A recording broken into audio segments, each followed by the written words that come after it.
Hola, buenos días, queridos amigos, hermanos en Cristo. Esta mañana estamos compartiendo este breve devocional, esta reflexión devocional, de hecho, en donde para la gloria de Dios manifiesta de su obra. El Señor Jesús nos habla de su vida perfectamente exitosa y de victoria. Reflexionando y luego de la reunión que como todos los domingos tenemos en la Casa de Dios, Reino de Dios Ministerios, que me honra en ser su pastor y presidente de la asociación ministerial. En una parte del mensaje me encontraba yo con esta joya, y digo me encontraba porque al prepararlo y verlo en el contexto completo, no tomó en el momento, sino que hasta ayer compartiendo el valor tremendo que tiene esta pieza. El Señor Jesús, que es una vida perfectamente exitosa y de victoria. Y es que, ¿sabes? El Señor Jesús, tan si lo ves como eso, como yo lo veo, o no viéndolo de esa manera, el Señor Jesús tuvo una vida perfecta, una vida llena de éxito, de logros en cada paso del camino. No sé si sepas, está documentado que cuando expiraba en la vida física, terminaba en esa cruz, dijo esto: consumado es, tetelestai, declarando que había logrado todo lo que Dios el Padre quiso que él hiciese. ¿Sabes? Aunque no todo el mundo respondió positivamente a Cristo durante el ministerio suyo en esta tierra, y hablo de su ministerio documentado, pues no hablo de sus 33 años de vida, sino de los 3 años que caminó claramente actuando en consecuencia del llamado y del diseño, del propósito de Dios, para que el evangelio del reino, dice el evangelio del reino se acerca, el reino de Dios se ha acercado, el propio Jesús hablando. No todo el mundo respondía adecuadamente, pocos de hecho lo hicieron, conforme al diseño de Dios a ese llamado precioso. Sin embargo, tuvo éxito, porque él hizo su parte de una manera perfecta. Él vivió la perfecta voluntad del Padre. ¿Sabes? No es obvio que el Señor Jesús haya tenido una vida exitosa en la tierra. Sus padres eran pobres. No tuvo posesiones terrenales. Tampoco disfrutó de poder. No tuvo estatus. Le hace ninguna de aquellas cosas que al menos en este mundo occidental del siglo XX, XXI, son símbolo y señales de victoria, las tuvo evidentemente Jesús, el Hijo del Hombre, como él mismo se llamó.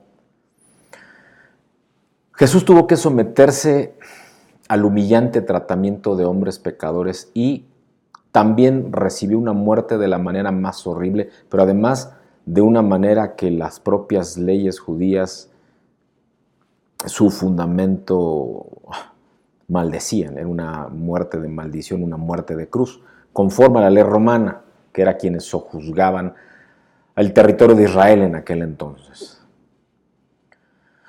Al estar colgado allí en la cruz, supuestamente solo, desamparado y sin logros, su vida debe haber dado la apariencia de una rotunda derrota. Al menos a quienes le observaban de cerca, pero también a quienes durante un tiempo lo habían seguido y no estaban a su favor, no comprendían, y por el contrario, como lo hacía su propio pueblo, los sacerdotes de su propio pueblo le perseguían, le enjuiciaban, le juzgaban. Pero en realidad, por medio de su vida y ministerio en la tierra, los cuales tuvieron como clímax su muerte en esa cruz, él estaba estableciendo las bases y el fundamento para el reino de Dios. De hecho, la más grande victoria que tuvo fue precisamente haber sido colgado, porque entre más humillado era en lo natural, más exaltado era en lo espiritual y ante el Padre y el reino de Dios. Aún cuando estaba siendo afligido y crucificado, Jesús estaba prosperando, ¿sabes? Estaba alcanzando cada vez mayor victoria y estatura. En Isaías, en el capítulo 52, versículo 13, se profetizó lo siguiente en cuanto al Señor. Dice He aquí mi siervo será prosperado, será engrandecido y exaltado y será puesto muy en alto, dice la palabra de Dios. Amén. Aun cuando Jesús fue levantado, y cuando hablo de levantado es que al ser clavado en aquel madero, en aquella cruz, y luego puesto en pie esa cruz, fue levantado físicamente en la cruz, también estaba siendo aún más levantado y elevado en el sentido espiritual. Tuvo una muerte horrible, solitaria, dolorosa, la más dolorosa, agonizante, humillante. Fue una muerte tremenda.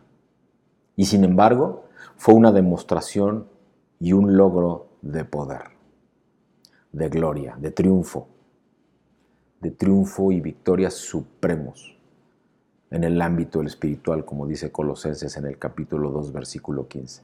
De hecho, su muerte en la cruz posibilitó que la humanidad alcanzara completa salvación. Claro, todo aquel que confiese con su boca y crea en su corazón, conforme dice Romanos 10, 8 al 10.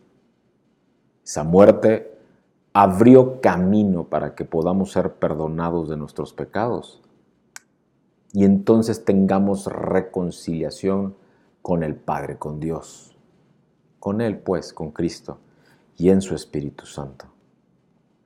Al nacer del Espíritu es la oportunidad adicional que Él nos da con esa muerte en la cruz. Y entonces entrar al reino de Dios, como dice Juan en el capítulo 3, que una cosa es ver el reino a lo lejos al reconocer a Cristo como Señor y Salvador y ser bautizados en agua, y otra muy distinta es entrar al reino cuando ya eres bautizado en el bautismo de Jesús, que es el bautismo en el Espíritu Santo y fuego, conforme a la propia palabra de Dios lo dice. Y entonces experimentar una vida de justicia, de paz, de gozo en ese Espíritu Santo, en la compañía y en unidad con Cristo y con el Padre. Tú, como yo, ya no tenemos que estar sometidos al pecado ni a los poderes de las tinieblas.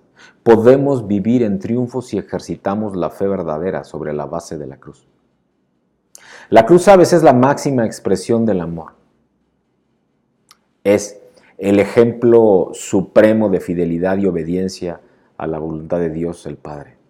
Y estos son aspectos cruciales en el establecimiento y en el avance del reino de Dios. El Señor Jesús vivió la voluntad de Dios de forma perfecta en todo momento. Y también al Padre, a Dios mismo, a Cristo, al Espíritu Santo, que son uno, le interesa que procuremos vivir en esa perfecta voluntad para nuestras vidas. Pero eso no puede ocurrir primero si no tenemos una relación con Él, y para ello tenemos que buscarle en la intimidad. Y tener esa relación, clamar, pero luego escuchar, y entonces en esa instrucción que Él nos da, obedecer, sujetarnos a su autoridad. Debemos enfocarnos en ello, debemos concentrarnos en ello, y toda tu vida va a cambiar. Planes de bien y no de mal tengo para ti, dice en Jeremías en el capítulo 29, versículo 11. Debemos de concentrarnos cómo nos evalúa durante nuestro trayecto terrenal, pero no para juzgarnos, sino para que se cumpla su propósito en nuestras vidas al permitirle, si estamos en obediencia a esa autoridad, sujetos a su autoridad, pero a su propósito, transformarnos, metanoia, hasta la estatura del varón perfecto y conforme al propósito de Dios para nuestras vidas. Y así entonces llegar en el momento que Él lo decida, conforme a su plan divino, a estar delante de Él en la eternidad. Así que la pregunta que me dejaba el Señor ayer, y cuya respuesta puedes obtener solamente escuchando el mensaje de ayer domingo, que ya está publicado en redes sociales, esta pregunta me hacía y te dejo también a ti. ¿Habremos logrado entonces lo que Dios desea de nosotros? ¿O habremos hasta ahora sido conformistas e indiferentes al respecto de ese propósito de Dios para nuestras vidas? ¡Wow! Yo no sé tú, pero esa pregunta remueve todo y plantea cosas nuevas para tu vida si tú así como yo decides que lo mueva. Yo te bendigo en el nombre de Jesús y permíteme hacer una oración junto contigo, si es que así lo quieres, y si no, para ti si no lo quieres. Pero igual Dios te quiere bendecir. Padre, te damos gracias, Señor, por este tiempo hermoso de bendición, Padre, y en el nombre de Jesús, Señor, clamando, Padre mío, para que esta breve reflexión devocional, Padre, dé pie, Padre, a una semana nueva en donde nos sometamos, nos sujetemos a tu autoridad, y eso entonces querrá decir que te hemos estado buscando y escuchando tu voz, Señor, tu voluntad y tu propósito, y en el nombre de Jesús, recibiendo bendición y unción y gracia, amor en nuestras vidas. Te entregamos esto y te entregamos nuestra semana para que sea de testimonio en todo lo que hacemos. En el bendito nombre de Cristo el Señor.